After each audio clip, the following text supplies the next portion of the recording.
कौमारं सर्गमास्थितः चचार दुश्चरं ब्रह्मचर्यं खंडितम्। भगवान ने कई अनेक अवतार लिए, जिन अवतारों को गिनना बड़ा असंभव सा है, किंतु भगवान ने 24 मानव अवतार लिए। उन अवतारों का वर्णन श्रीमद् भागवत महापुराण में कहा गया है। तो आप उन अवतारों के विषय में कथा श्रवण कर कई जीवन में नियम अपना करके अपना जीवन सार्थक कर सकते हैं। उन्हीं प्रभु ने पहले कुमार सर्ग में सनक, सनंदन, सनत कुमार और सनातन, इन 4 ब्राह्मणों के रूप में अवतार ग्रहण करके अत्यंत कठिन अखंड ब्रह्मचर्य का पालन किया। और दूसरी बार भगवान ने संसार के कल्याण के लिए समस्त यज्ञों के स्वामी उन भगवान ने हीर सातल में गई हुई पृथ्वी को निकाल लाने के लिए शुक्र रूप ग्रहण किया। द्वितीयं तो भवायास्य रसातल गतां महीम। भगवान पृथ्वी का उद्धार करते हैं तो पृथ्वी वासियों का क्यों नहीं करते।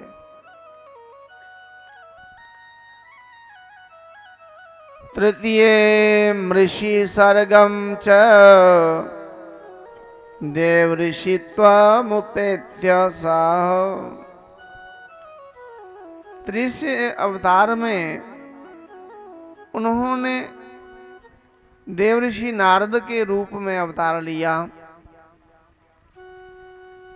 एक एक करके भगवान के 24 अवतार हुए। नर नारायण अवतार हुआ, चौथा अवतार पंचम कपिल अवतार हुआ,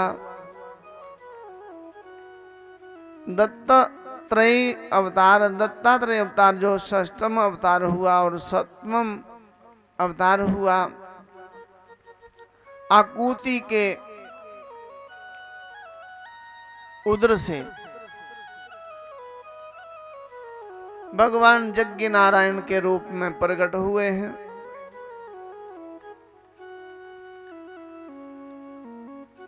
और 8वां अवतार भगवान का बहुत ही अद्भुत लीला करने वाले भगवान ऋषभदेव के रूप में प्रकट हुए, जिन्होंने अवधूत लीला कर सारे जगत को नश्वर शरीर के मिथ्या अभिमान से मुक्त किया। भगवान ने मत्स्य अवतार लिया और राजा सत्यव्रत का उद्धार, उनका कल्याण किया है।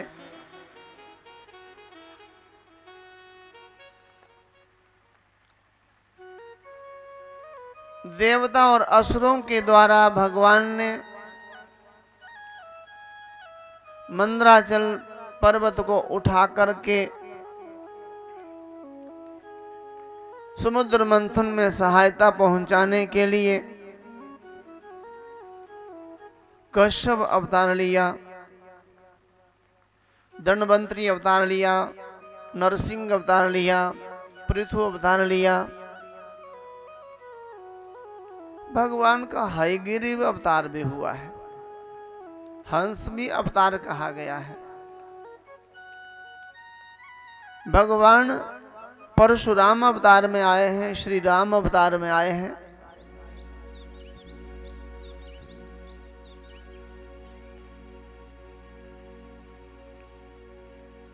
भगवान ने श्री राम अवतार लिया है, वेद व्यास अवतार लिया है, श्री कृष्ण बलराम अवतार लिया है, बुद्ध अवतार और कल की अवतार अभी शेष होना है कलयुग के अंत में।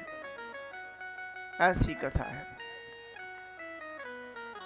कई कथाएं हैं, उन कथाओं के माध्यम से कहा गया है उस समय मानव एकदम अल्पायु हो जाएगा, 20 वर्ष की आयु में ही वृद्ध हो जाएगा,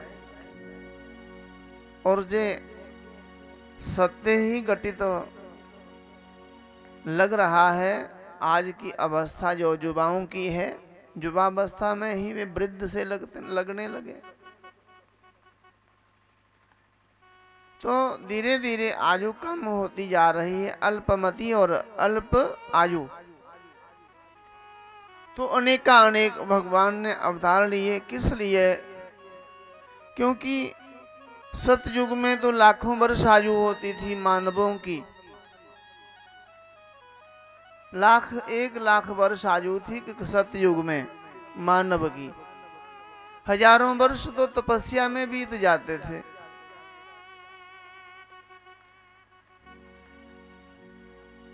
और जब त्रेता युग आया तो आयु रह गई दशांश, अर्थात 1 लाख वर्ष का 10वां भाग, 10,000 वर्षों तक। ये कथा प्रसिद्ध है कि भगवान श्री राम जी ने इस धरती पे राज्य किया है 10,000 वर्षों तक।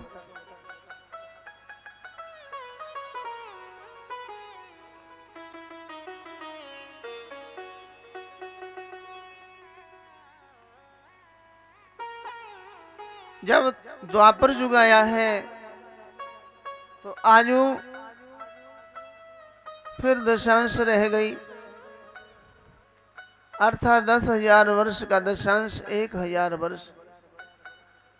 हजारों वर्ष आयु थी कलियुग द्वापर युग में, और जैसे ही कलियुग आया तो आयु रह गई दशांश, 1,000 वर्ष का दशांश, अर्थात 100 वर्ष।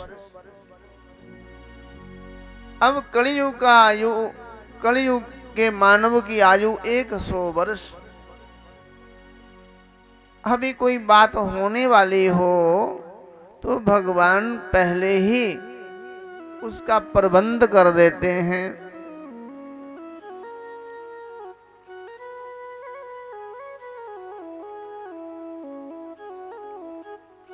अभी बच्चे स्कूल में होते हैं, माँ रोटी तैयार कर देती है बच्चों के लिए। बालक भूखे आएंगे, आते ही भोजन मांगेंगे, पहले से ही तैयार कर देते हैं माता बच्चों के भोजन। वैसे ही भगवान को भी माता कहा है, त्वमेव माता च पिता त्वमेव माता रामो मत पिता रामचंद्र। राम केवल पिता ही नहीं हमारे, वे माता भी हैं।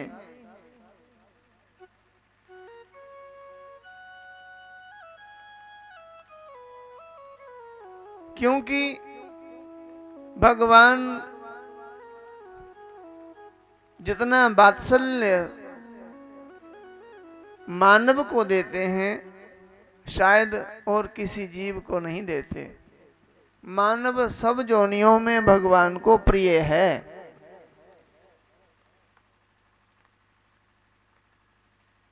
कौन सा मानव? जो मानव जीवन में आकर के मानवता को जानता है, मानव जीवन में आकर के सही मार्ग पर चलता है,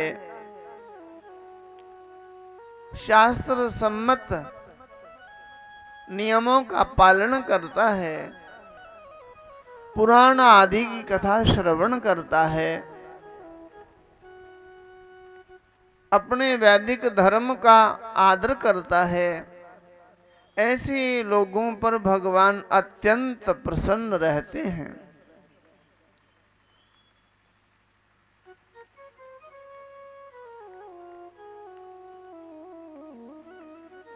अभी अवतार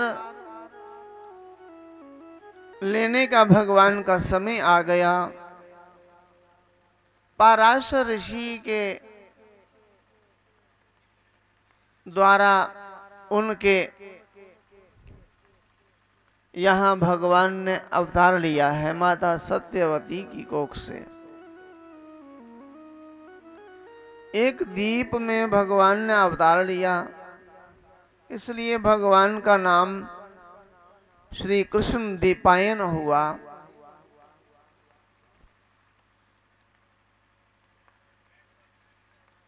बाद में भगवान ने वेदों का विस्तार किया, इसलिए भगवान का नाम वेद व्यास हो गया। बोलो वेद व्यास भगवान की। वेदों का विस्तार की, वेद तो एक ही है, उसके 4 विभाग कर दिए, उसको 4 विभाजन में रचनात्मक किया।